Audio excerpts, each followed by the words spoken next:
Welcome to the Real News Network. I'm Paul Jay in Baltimore. The civil war in Syria has been one of the more difficult stories for the Real News to cover. We don't have anyone on the ground there who we think is doing reliable reporting. Not to say reporters aren't finding slivers or pieces of the truth, but not an overall view of it. It's very difficult to get analysis and takes on Syria that aren't propagandistic for one side or the other. What we know is you have the brutal and repressive Assad regime, opposed by popular opinion throughout Syria, but not all of Syria, and opposed by outside forces, including the brutal and repressive Saudi regime and Qatari regime, and of course all within the geopolitical strategic aims of the United States, vying with Russia and other outside powers, including Turkey and others. It's a very complicated situation. So to some extent at The Real News, we kind of haven't been doing much because we'd rather do nothing than just add to the noise and the propaganda. But today we make another attempt to try to understand the balance of forces, who's fighting, and where things are. So now joining us from London is Sami Ramadani. He's a senior lecturer in sociology at the London Metropolitan University and was a political refugee from Saddam's regime in Iraq. He's a frequent contributor to the Guardian newspaper and many other publications, and he now joins us from London. Thanks for joining us, Sami. You're welcome. So let's start with sort of a big overview. Who makes up the opposition? What are they fighting for? And let's kick off from there. I think it's a very good starting point because the opposition as such does not exist as a unified body, and opposition forces exist, and there is a very wide-ranging variety of opposition forces in Syria. Some have been opposing the regime for decades. Some are more newcomers in the last few years. In terms of those forces which have been active on the ground for many decades, you could divide them broadly into three categories. The Muslim Brotherhood is one force. They've been in Syria for decades, underground organization, fairly strong, perhaps the best organized opposition force in Syria.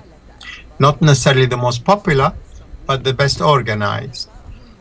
There is a force which is, if you like, in the middle between these three political broad opposition groups. The one in the middle are democratic forces who want elections, who want a better economic stability in the country and so on.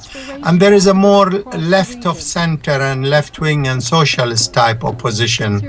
This has also been going on for many decades.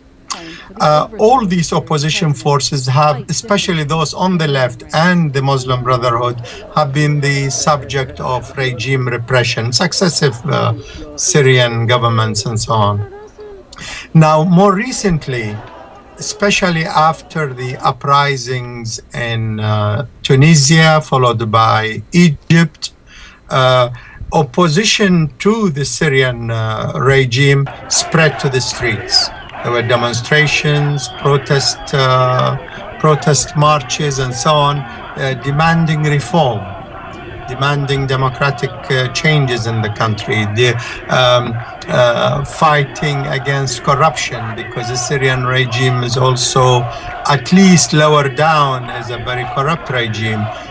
Those who make enormous amounts of capital and money are also linked to the regime. The richest strata in society are linked to the regime. So there's a certain degree of corruption that people have been opposed to. Also, high levels of unemployment played a factor.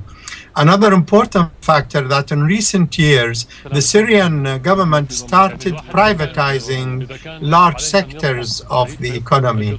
These measures were quite unpopular. It created new multimillionaires while ordinary people living standards started dipping. So a whole host of issues gathered or congregated, and you had the protest movement growing. Now, the initial response of the regime was brutal. It was in Daraa, a town near the Jordanian border. This only inflamed the situation, and there were more demonstrations across Syria. Significantly, Damascus and Aleppo, Syria's two most important cities, a lot of the popular support for the regime, or at least most of the population, is not strongly opposed to the regime.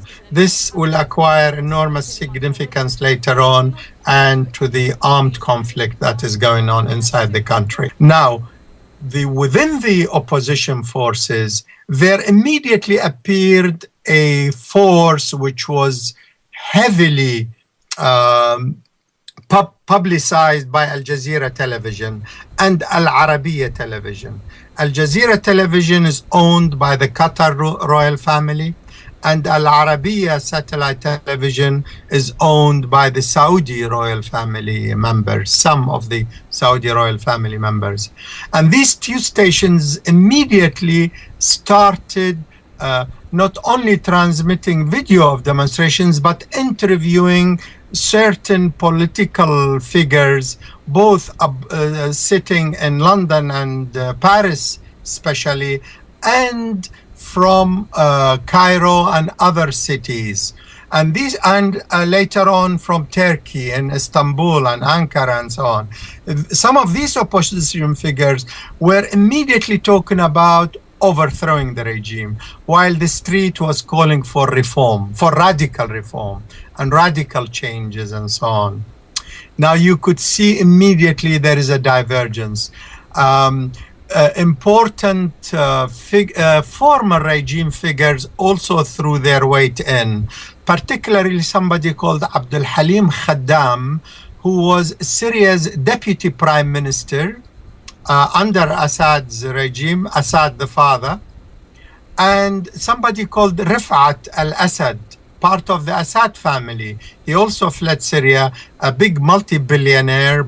He joined forces with the Saudis and so on. And for many years, he's been trying to regain power in Syria. All these figures, plus prominent people from within the Muslim Brotherhood, started calling for the overthrow of the regime in a much more pronounced way. So this divergence you're talking about had a lot to do with the question of militarization of the opposition, and there was quite a division over that. And if I understand it correctly, a large part of the opposition, in the early stages at least inside Syria, didn't want to militarize, and a lot of the pressure for militarizing the opposition came from outside Syria. So if that's true, pick up how that developed. Yes, incidents started appearing when popular demonstrations, some snipers started appearing, and they started engineering clashes with the security forces, not the army, because the army wasn't involved at that stage. And there was one major incident that, if you like, gave a pretext for the regime, but also was clearly designed to militarize the opposition. And that incident was the Jisr al-Shughur incident, where about 110 Syrian soldiers were entrapped and slaughtered and buried in a communal burial ground. That incident happened in March last year, April last year. And do we know who was responsible for that? And there was video footage showing that Turkey was encouraging that incident. They were trying to have as many refugees leave Syria to go to Turkey. Turkey had already established refugee camps along the Turkey-Syrian borders before the incident. And what is Turkey's interest in this? Why would they do that?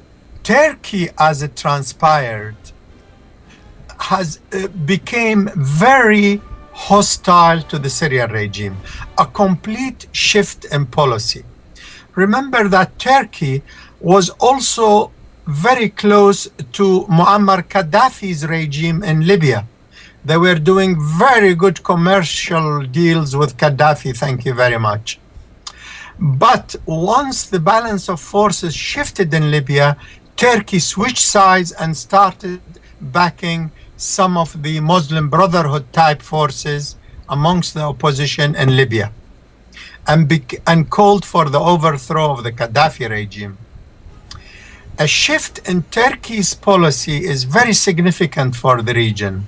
Turkey, over the last few years, built friendly relations with Iran, with Hamas, the Palestinian resistance movement, and with the Syrian regime. It developed very close links. Turkey decided to agree to installing the anti-ballistic missile umbrella in Turkey. Before that, they objected to such installation. This started souring relations with Iran.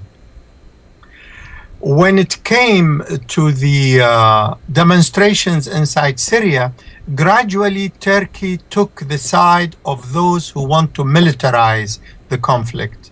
Turkey, there is a lot of analysis now as to Turkey's new role. Obviously, they became much closer to the US policy in the region, and they patched up their problems with Israel. Remember, Israel and Turkey had a problem over the Gaza Strip, and the Turkish ship that tried to take food to Gaza was intercepted by Israeli forces.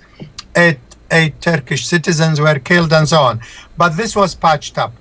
Together with the missile deal with the United States and some European promises to have Turkey join the European Union to lift the veto on their membership by Germany and probably France as well, Turkey shifted its policies. They have problems now with Iran, and they developed problems against Syria. They have ambitions in Syria. They do occupy the Iskenderun region, which is historically part of Syria. They also fear the Kurdish national minority inside Syria, because the Kurdish national minority inside Syria has links with the Kurdish democratic rights movement and Kurdish armed movement inside Turkey. This is a conflict that has been going on for decades. Some 20,000 Kurdish people were killed by the Turkish armed forces over so many decades. So what you're saying is this push from the outside for militarization is really driven by Turkey and Saudi Arabia and Qatar. To some extent, it seemed to me, at least in the early stages, they were even more out front than the Americans were, at least in terms of public statements coming from American military leaders. They seem much more ambivalent on whether arms should be given to the opposition, where the Saudis and Qataris, and I hear from what you're saying, the Turks, they were full speed ahead on this. My own take on this is that there are some differences within the US administration as to what to do exactly in Syria. But in the meantime, I think they were pushing, the United States was pushing the Saudis and the Qataris and the Turks to give active support to the armed factions within Syria. Very close alliance the United States has with some political forces inside the Lebanon. These became very active within Syria.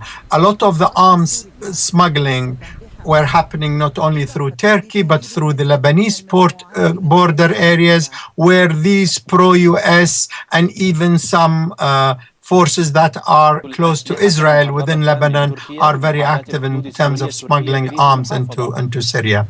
Also from the Kurdish regions of Iraq, these also border with Syria. Some arms smuggling started occurring there, and that region is controlled by a Kurdish leader called Barzani, who is a very close ally of the United States. So all these very close US allies, Saudis, Qataris, Turkey, Lebanese forces, Kurdish forces in Iraq, some Al-Sahwa forces in Iraq, which were established by General Petraeus when he was commander in Iraq, commander US forces in Iraq, also became supportive of the Syrian armed opposition, and some Al-Qaeda and former Al-Qaeda.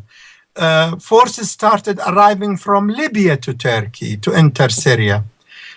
So all these very close U.S. allies were being encouraged, it seems, by the United States, while in public, the United States says, no, I'm not going to arm the opposition. Okay, so please join us for the next part of our interview with Sami Ramadani as we continue to make sense, or try to make sense, of the conflict in Syria on the Real News Network.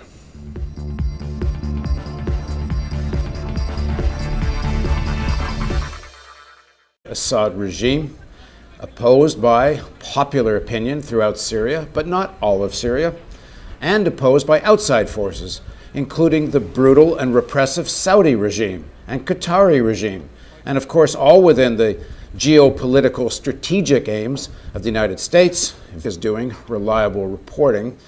Not to say reporters aren't finding slivers or pieces of the truth, but not an overall view of it.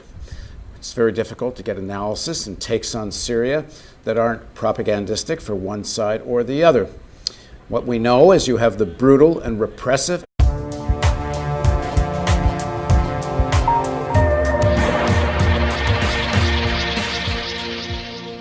Welcome to the Real News Network. I'm Paul Jay in Baltimore. The civil war in Syria has been one of the more difficult stories for the Real News to cover. We don't have anyone on the ground there who we think understand the balance of forces, who's fighting, and where things are.